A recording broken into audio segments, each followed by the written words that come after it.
Pemirsa sekalian yang semoga selalu dirahmati oleh Allah Subhanahu wa taala. Ketika gerhana itu terjadi, maka kita bisa melihat matahari, bulan, dan bumi terletak pada satu garis. Matahari, bulan, dan bumi terletak pada satu garis. Ini proses terjadinya gerhana matahari. Maka nanti nampak bulan itu menghalangi sinarnya matahari sampai ke bumi, dan bisa terjadi penutupan cahaya matahari tadi oleh bulan secara total. Artinya gelap sekali ketika itu, atau sebagian bentuknya cincin atau bentuknya sabit.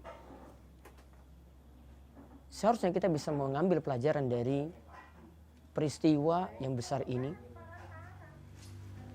Itu pelajaran penting adalah kita harus pahami gerhana itu terjadi pasti ada yang mengatur.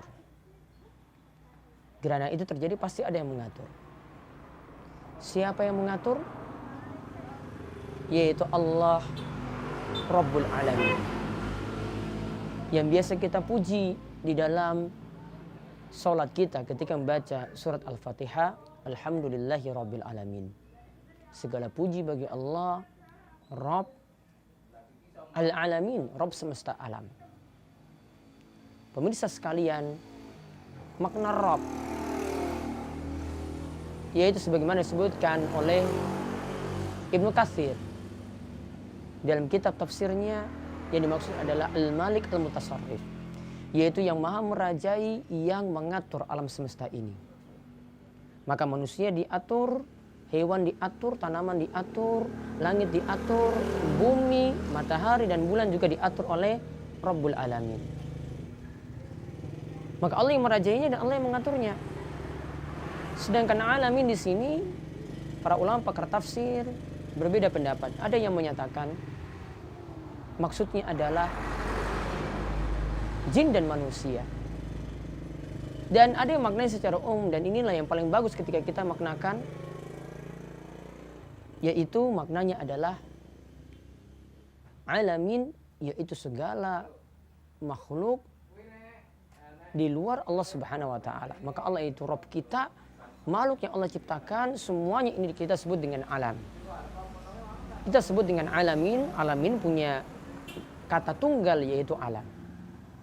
Berarti menunjukkan bahwa Rabb kita Allah inilah yang menguasai alam jagat raya ini, alam semesta ini, termasuk mengatur bagaimanakah matahari, bulan, dan bumi berada pada satu garis sehingga terjadi gerhana seperti yang kita saksikan. Maka ingat, jangan kita anggap itu terjadi tiba-tiba begitu saja atau cuma fenomena biasa, tidak ada yang mengatur. Seorang muslim harus pahami bahwa yang mengaturnya, yaitu mengatur itu semua adalah Allah Subhanahu wa taala. Inilah akidah kita, inilah iman kita. Mudah-mudahan dengan memahami hal ini, keyakinan kita pada tauhid rububiyah semakin kuat, dan ini mengkonsekuensikan kita harus beribadah pada Rabbul Alamin, beribadah pada Allah semata.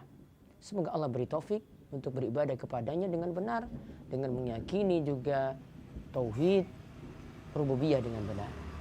Wabillahi taufik. Wassalamualaikum warahmatullahi wabarakatuh.